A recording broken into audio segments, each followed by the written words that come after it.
Es señal en directo desde Vega de Valcarce. Así, con ayuda de dos enormes grúas, se ha empezado a desmontar el viaducto del Castro que une León y Galicia. Estará cerrado al tráfico por completo desde junio, cuando sufrió dos derrumbes inesperados. Se va a analizar cada pieza que se retire. Ingeniería forense para responder a las preguntas abiertas. ¿Qué pasó en el viaducto? ¿Qué falló en una estructura viaria con tan solo 25 años?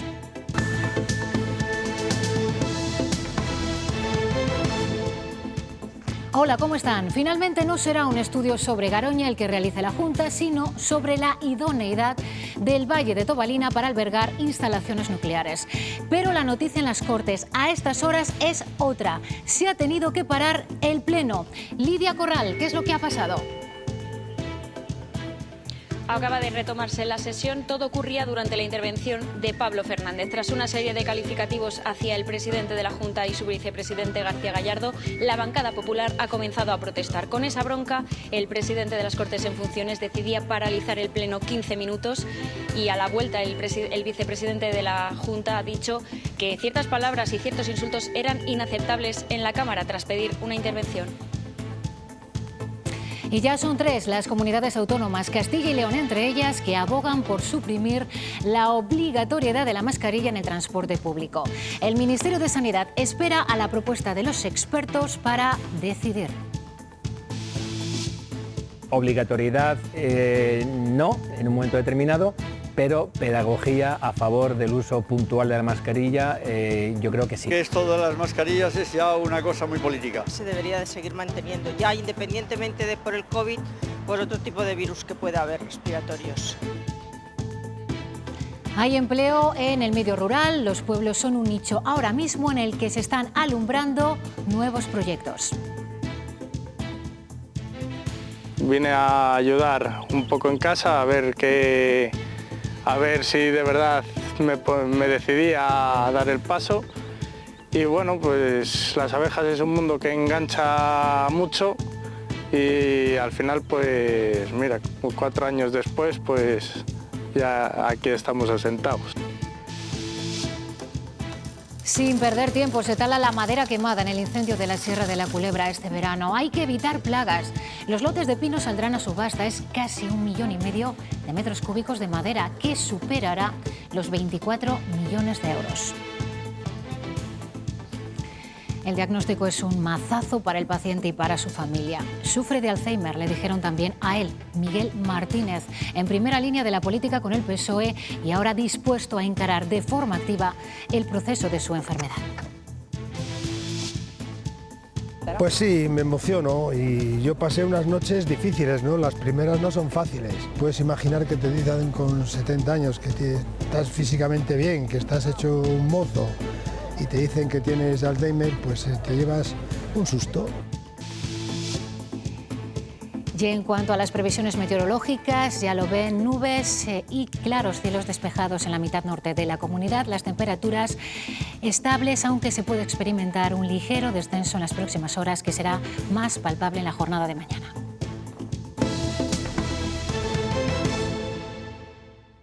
Usted demuestra una cobardía enorme. Si usted me quiere interpelar, si usted me quiere decir algo, coja la palabra. Señor Fernández Santos, es que usted es muy valiente cuando está ahí sentado. Señor de la Hoz, que aquí no dirige el debate usted. Que aquí no dirige el debate usted, que aquí dirige el debate el vicepresidente. Pero que tú no eres nadie para mandar. Por favor, abandone la tribuna. Muchas gracias. Se suspende la sesión durante 15 minutos. Ruego a todos los parlamentarios respeto, orden. Yo pido, por favor, que aparquemos estas conductas, que aparquemos este show que hemos podido presenciar hoy, el show que vimos ayer. Esto que acaban de ver ocurría hace apenas unos minutos en el Pleno de las Cortes. Cruce de insultos y reproches que obligaban al vicepresidente primero de la Cámara, que estaba dirigiendo la sesión, a suspender el Pleno. Nos vamos hasta allí en directo. Lidia Corral, ¿se ha podido retomar ya la sesión plenaria? Sí, hace apenas unos minutos se retomaba la sesión. Todo ha ocurrido durante la intervención de Pablo Fernández tras una serie de calificativos hacia el presidente Mañueco y el vicepresidente García Gallardo. La bancada popular comenzaba a protestar. Con esa bronca, el presidente de las Cortes en funciones, Francisco Vázquez, decidía suspender la sesión durante 15 minutos y a la vuelta Juan García Gallardo ha solicitado la palabra, en la que ha dicho que ciertos comentarios e insultos eran inaceptables dentro de la sesión, dentro de la Cámara. ¿Me ha llamado usted imbécil? Señor presidente, ¿esto es la costumbre? ¿Me ha llamado usted imbécil? Continúe, señoría. ¿Es usted tan amable de rectificar? ¿Se puede usted controlar? ¿A usted no le han enseñado a contenerse en su infancia? Y presunto delincuente también. ¿Presunto delincuente yo? Señorías, por favor. Eso sucedía ayer en las Cortes durante la intervención del ex vicepresidente de la Junta, Francisco Igea. Hoy, como hemos visto, coleaban esos insultos. Le rogaría, ya ha sido bastante lo de ayer, un poquito de neutralidad. Un poquito de neutralidad. Continúe, si es por usted favor. Tan amable, señor presidente. Silencio, por favor. Silencio. Igea recriminaba así al presidente de las Cortes que no interviniera ayer tras los insultos de García Gallardo. Luis Tudanca también ha pedido explicaciones. A este respecto. ¿Propone usted apertura de nuevas... Estamos asistiendo a una degradación absoluta del debate político en Castilla y León y de nuestras instituciones. No puede ser, no es posible que un vicepresidente insulte a otro parlamentario en las Cortes de Castilla y León.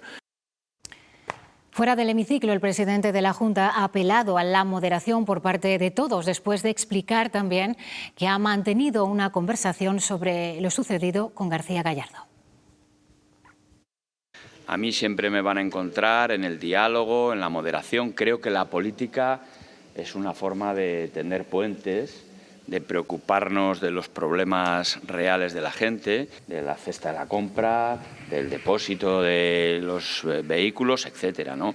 Yo creo que ese es el objetivo de la política y ese debe ser el objetivo de todos los políticos. Al margen de todo esto, lo que sucedía ayer y lo que ha sucedido esta mañana, hoy en el Pleno se votaba la proposición de Vox sobre energía nuclear. Una proposición que finalmente tanto Vox como Partido Popular, Lidia, han modificado prácticamente en su totalidad. Sí, la iniciativa tenía 3 puntos, el Partido Popular ha cambiado el tercero y Vox ha decidido autoenmendarse los 2 primeros. Ahora, en vez de hablar de reabrir la central de Santa María de Garoña, hablan de estudiar la viabilidad de la energía nuclear en el Valle de Tobalina, en Burgos. Vox se autoenmienda a sí mismo y cambia su proposición sobre Garoña. Vamos a incorporar una mejora en el texto de los puntos 1 y 2 de nuestra PNL. Ya no reclaman un estudio para reabrir la central, sino para analizar las posibilidades de la energía nuclear en el Valle de Tobalina. También el PP cambia el resto de la propuesta de Vox para hablar de la extensión de la vida útil de las centrales existentes porque no ve posibilidades a Garoña. He dicho que me iba a referir a una serie de incertidumbres y no puedo negarlas. Las hay, relacionadas en primer lugar con la posición contraria de la propiedad que ha manifestado en público, en privado. Los dirigentes del Partido Popular también tenemos contactos con los responsables de la central. El cambio sustancial del texto provocaba la protesta de los grupos. Si hacemos caso al artículo 164, la modificación de propuesta que se hace no guarda absolutamente ninguna congruencia con la propuesta inicial. Por lo tanto, no hay lugar a la sustitución de una por otra. Pero consultada la letrada... En esta presidencia acepta la modificación de la propuesta. El presidente mantenía los cambios. El Grupo Parlamentario Vox Castilla y León con la... Comienzan los trabajos para desmontar el viaducto del Castro en la A6. Se investiga por qué esta estructura sufrió 2 derrumbes prácticamente consecutivos en el mes de junio. Fue en el municipio leonés de Vega de Valcarce. Este viaducto mide algo más de medio kilómetro y se encuentra en la A6, una de las vías de comunicación más importantes para Galicia y León. Los trabajos de desmontaje han empezado hoy y el Ministerio de Transportes ha previsto acometerlos con una precisión casi quirúrgica. Sobre esta foto lo van a entender mejor. Se va a actuar sobre estas 2 pilas, 1 y 2. Se van a cortar en tramos y se van a retirar con ayuda de las grúas. Sobre esas pilas desmontadas, sobre ese material se van a realizar ensayos. Se analizará igual que los restos del tablero. Ahí lo tienen, del vano 2, ya demolido. Regresamos hasta ese punto en directo. se está cuidando, como les decimos, al máximo la seguridad. Silvia Nogueiro, ¿cuánto van a durar esos trabajos? Sí, el Ministerio de Transportes estima que se prolongarán durante el plazo de un mes. Después del parón de mediodía se acaba de retomar ese trabajo que, como muy bien decía, se va a hacer por tramos. Esos restos van a ser sometidos también a un profundo análisis. Las conclusiones formarán parte de ese informe final que la Secretaría de Estado de Transportes se ha comprometido a presentar a mediados del mes de octubre. Habrán pasado, si se cumplen esos plazos, 4 meses desde que la primera parte del viaducto se viniera abajo por sorpresa. Muchas preguntas que responder, especialmente por qué se vino abajo una infraestructura con tan solo 20 años de historia. Había entrado en funcionamiento el 31 de julio del año 2001, cuando este tipo de estructuras tienen una vida media de 100 años. Y en las últimas horas hemos sabido que Fomento también va a intervenir en un viaducto de la autovía 52 en la provincia de Zamora. Será para actuar en el sistema de contención. Los técnicos insisten en que no se trata de un fallo en la estructura, a pesar de que la referencia del Consejo de Ministros en la que se explica el acuerdo se habla de una situación de grave peligro.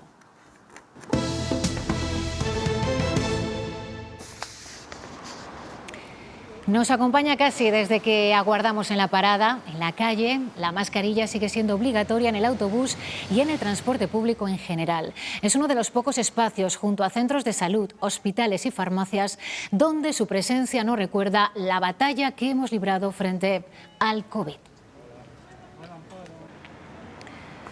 ¿Por cuánto tiempo más la mascarilla seguirá siendo obligatoria en el transporte público? La decisión sobre esto podría ser inminente, toda vez que son cada vez más las voces que así se lo piden al Ministerio de Sanidad.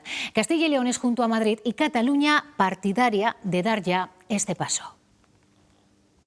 Mi postura es, por supuesto, en este momento quitar el uso de la mascarilla en el transporte público y sigo con la misma posición. Es el momento de dar un paso más en el fin de la obligatoriedad del uso de mascarillas, por ejemplo, en el transporte público. Pues de momento la respuesta del Ministerio no ha variado. Se remite a lo que recomienden los expertos para decidir. Esta tarde hay reunión del Ministerio y las comunidades. Y aunque el asunto no está previsto en el orden del día, no sería la primera vez que una cuestión de actualidad acaba abordándose. Llega el momento de la pedagogía y de la responsabilidad personal. Los expertos no desaprueban la retirada obligatoria de la mascarilla en el interior del transporte público, pero aseguran que esta prenda debe seguir acompañándonos. La mascarilla en el transporte público es uno de los últimos pasos que restan para recuperar la normalidad post-COVID y el fin de su uso obligatorio podría estar cerca. Y en algún momento esa obligatoriedad tiene que decaer. La medida genera controversia en la calle. Yo prefiero llevarla. Si ya no hay peligro, como dice el otro, ya no pasa nada. Y también entre la comunidad científica. Siempre habrá personas susceptibles que ingresarán en hospitales, que desarrollarán enfermedad grave, con lo cual cualquier estrategia para seguir previniendo la transmisión, pues deberíamos observarla. Tendremos que tomar la decisión de con cuántos infectados y con cuántos, por desgracia, y suena fuerte, fallecidos al año, estamos dispuestos a continuar nuestras vidas. En lo que sí están de acuerdo los expertos es en la necesidad de pedagogía. Si deja de utilizarse la mascarilla de manera obligatoria en transporte público, entonces debería pues hacerse una campaña para que la gente fuera consciente de que cuando están enfermos deben usar la mascarilla. Que se le diga al ciudadano que el hecho de que ya no sea obligatorio la mascarilla en uno u otro entorno no significa que no sea altamente recomendable en momentos especiales. Porque el COVID sigue entre nosotros. En la última semana, más de 8.000 nuevos casos y 120 muertes. El mundo rural tiene dinamismo empresarial y genera demanda de empleo, pero no es suficiente para fijar población. Es una de las conclusiones del estudio de situación de las empresas rurales de Castilla y León que ha elaborado la Universidad de Valladolid con la participación de investigadores de la Universidad de Burgos. Entre otras cosas, pide discriminación positiva para las empresas comarcales, dar salida a las casas vacías y que las ciudades paguen por el beneficio que sacan de los pueblos. Los servicios ecosistémicos y los recursos productivos que los espacios rurales tienen son muchísimos y la sociedad que hace uso de ellos y se beneficia, la sociedad urbana en general, debe pagarlos. Es el medio rural una oportunidad para la sociedad en su conjunto y, naturalmente, desde las medidas y políticas que se adoptan desde los poderes públicos, ha de ser un objetivo claro. Una de esas empresas rurales está aquí, en San Pedro de la Tarce, un pueblo de la provincia de Valladolid que apenas tiene 500 habitantes y que cobija el futuro de una familia que depende directamente del trabajo de las abejas. Se podría decir que ellas, las abejas, inventaron eso de trabajar desde casa. Pero para que su proceso culmine en miel, tienen que emplearse otras manos y alguna máquina. Nuestro trabajo sobre todo consiste en cuidar de las abejas, llevarnos la miel, en extraer la miel, envasarla, repartirla.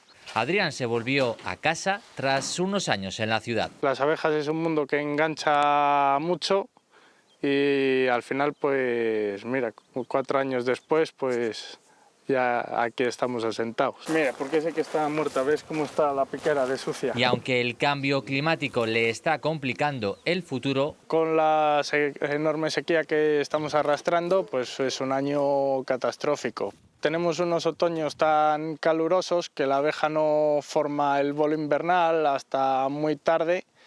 Entonces, al no tener aportes en el campo, también van comiéndose las reservas hasta que llega el frío y las pilla la miel lejos y se pueden morir de hambre teniendo la miel al lado.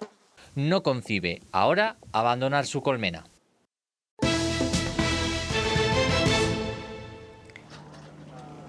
Ha sido uno de los grandes incendios en la historia de Castilla y León. Las llamas devoraron en la Sierra de la Culebra este verano más de 24.000 hectáreas.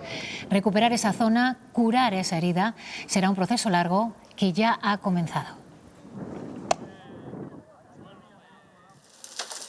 Las cortas de pinos que se están ejecutando son de lotes que ya estaban adjudicados antes del incendio. En vez de hacer un clareado de las zonas, se hace una corta a hecho. Y lo que era ir cortando pinos dentro de una superficie, ahora es cortar todos los pinos de esa superficie porque no valen ya como futuro. Una cizalladora corta los árboles a ras de suelo. La procesadora limpia y deja en la medida precisa los troncos. Los restos quedarán en el monte. Ayudan a evitar la erosión. Dentro de 2 años o 3, bueno, se estarán prácticamente podridas y se habrán reincorporado como materia orgánica al suelo y generan riqueza. Cortar la madera cuanto antes es fundamental. Se previenen plagas de insectos muy dañinos, pero también se evita que pierda valor. Ahora todavía conserva gran parte de sus características. Es madera más bien fina, más bien delgada, que va toda a trituración, para tableros o va también para peles. La madera gorda va para tabla, para palés, para tablón de construcción. En breve los nuevos lotes de pino saldrán a subasta. Completan 11.000 hectáreas de masa arbórea,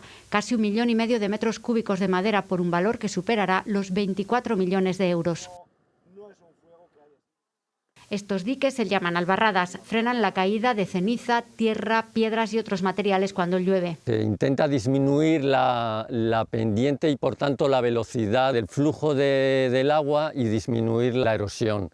Dentro de unos meses, si volvemos a pasar por aquí, veremos que estas construcciones se han aterrazado. El objetivo es impedir la contaminación de los acuíferos de las zonas más bajas. Contra los problemas que hay, pues tanto para el propio río como para la fauna que sustenta ese río, como para las posibles captaciones de abastecimiento de poblaciones. En las laderas, las barreras se denominan fajinas. Frenan la erosión de un terreno que sufriría en exceso sin los árboles y arbustos que el fuego ha calcinado. Este tipo de construcciones se realizan siguiendo las curvas de nivel, también con material a poder ser que se encuentra en la propia zona. Arreglar cerramientos, construir charcas y depósitos, sembrar pastizales son parte también de estas obras de emergencia. Las ejecuta y dirige la Junta, con los 2 millones de euros presupuestados por el Ministerio de Transición Ecológica, de momento solo para la zona afectada por el primer incendio de la Sierra de la Culebra.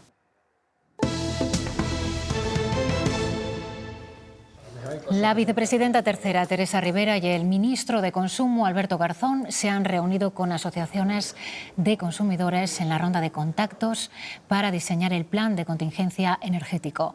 El Gobierno prepara esa estrategia para reducir el consumo de gas ante las amenazas de Rusia.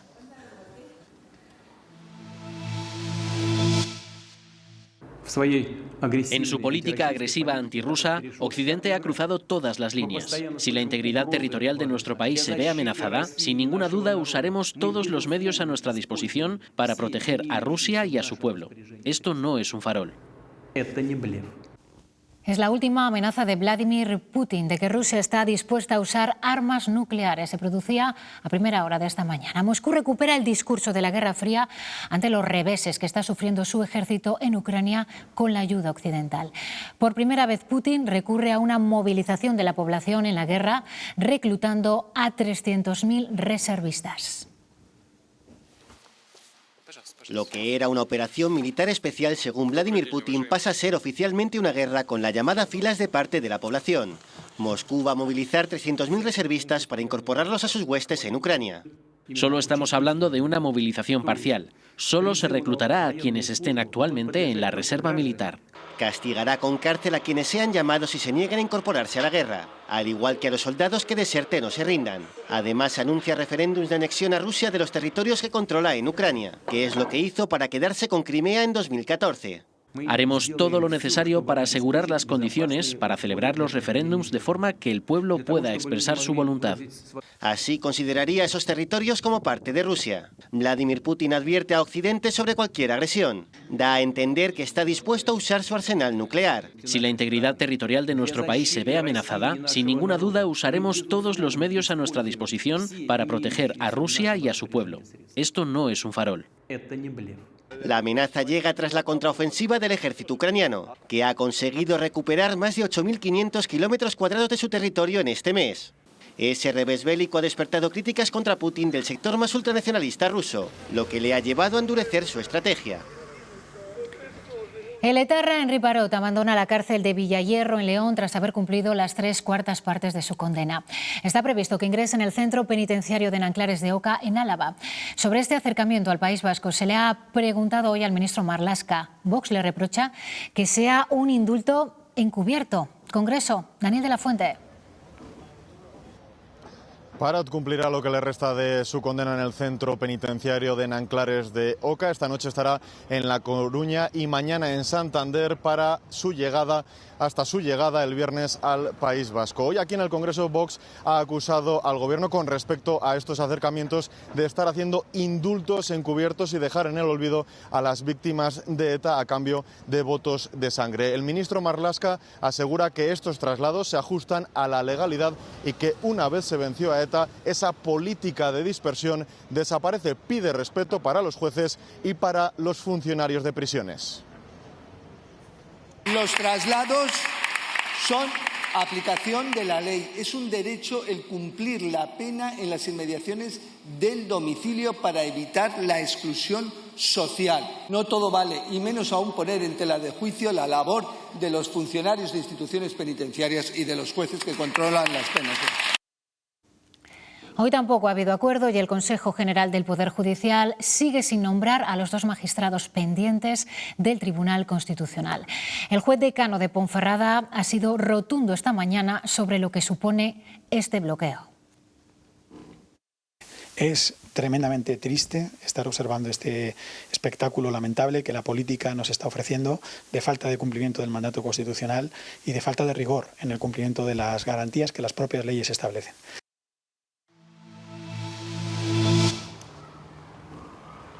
La Guardia Civil ha desarticulado un grupo criminal dedicado a traficar con drogas en las provincias de Ávila, Valladolid, Palencia y Vizcaya. Distribuían cocaína, cannabis y estimulantes. Se ha detenido a 15 personas y el cabecilla, con residencia en Ataquines, en la provincia de Valladolid, ya se encuentra en prisión. Algunos de los arrestados poseen antecedentes por hechos similares.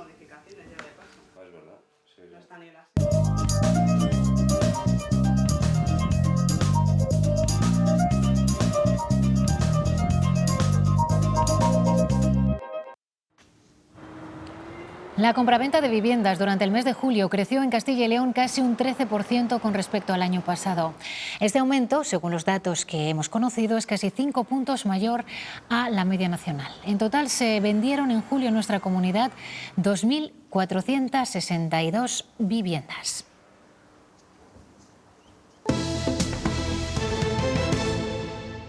Me ayuda porque lo pasas más distraído, no estás sola en casa. Yo estoy con mi marido, pero vengo aquí, venimos los dos y estamos pues muy a gusto.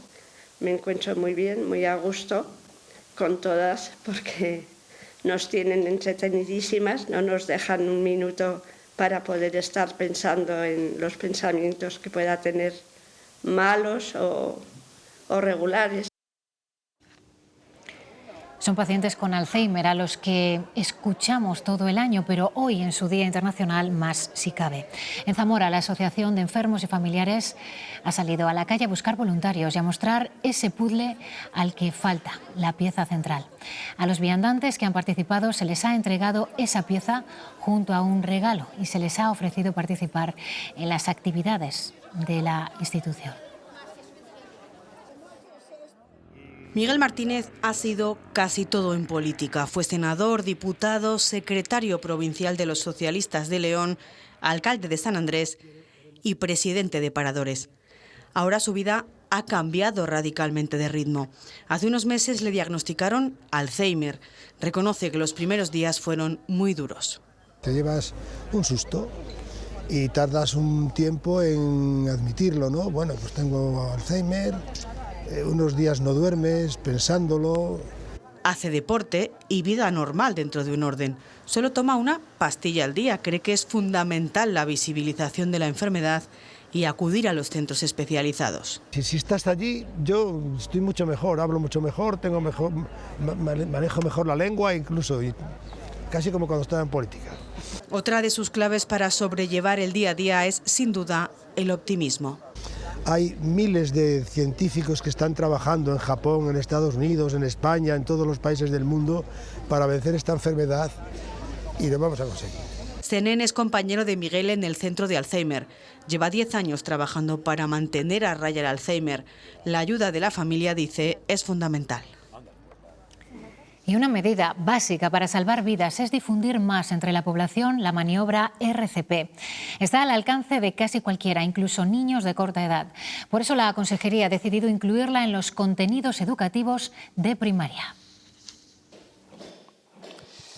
Esto es una maniobra RCP, reanimación cardiopulmonar. Está indicada para salvar vidas en los primeros instantes, los momentos claves ante una parada cardiorrespiratoria. Está al alcance de cualquiera, aunque solo el 30% de la población sabe hacerla, pero incluso los niños podrían desarrollar correctamente esta maniobra. Es lo que busca la Junta de Castilla y León, dando el paso de incluirla en los currículos educativos también de primaria, junto con otra formación para actuar ante una emergencia, como también, por ejemplo, saber hacer correctamente una llamada al 112.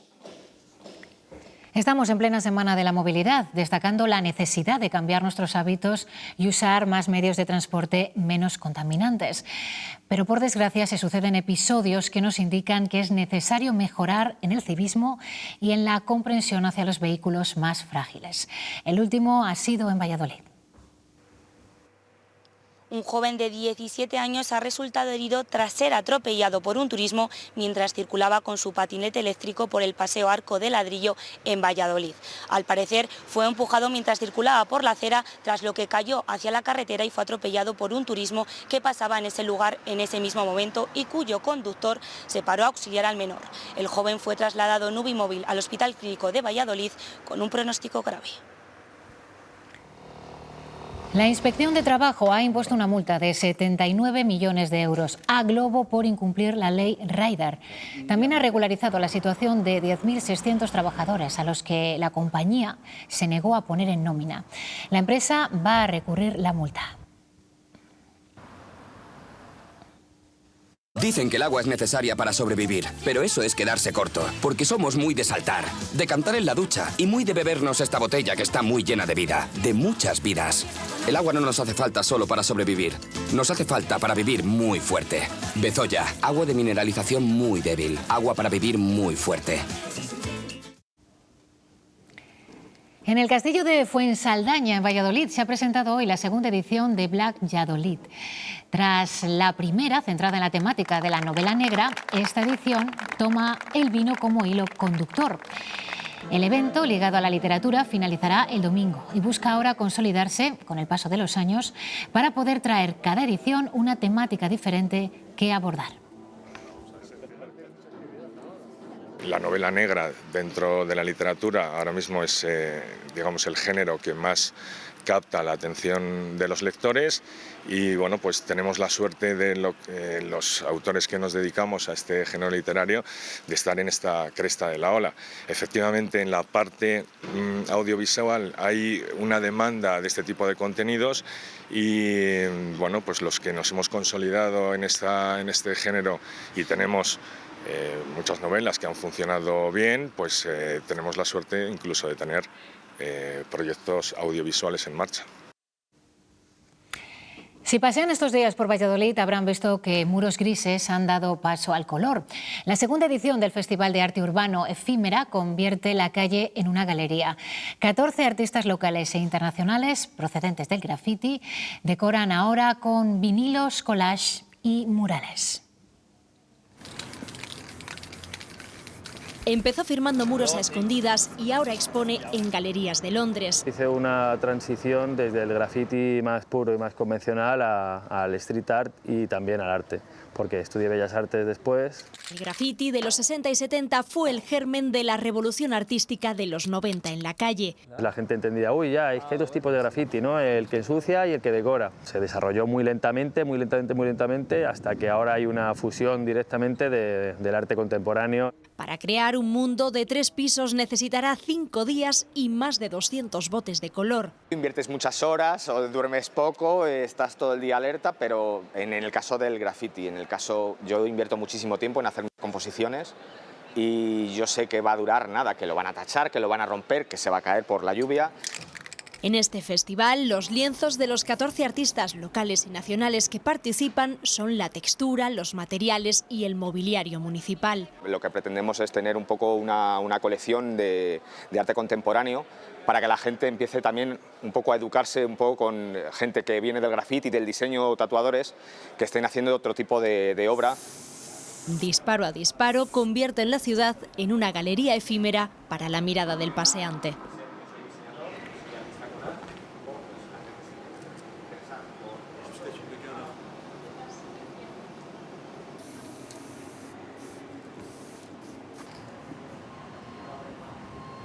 Es todo por ahora, les dejamos a continuación con los deportes, la información regresa a las 8:30 y nosotros aquí mañana les esperamos a las 2:30, como siempre. Feliz tarde, adiós.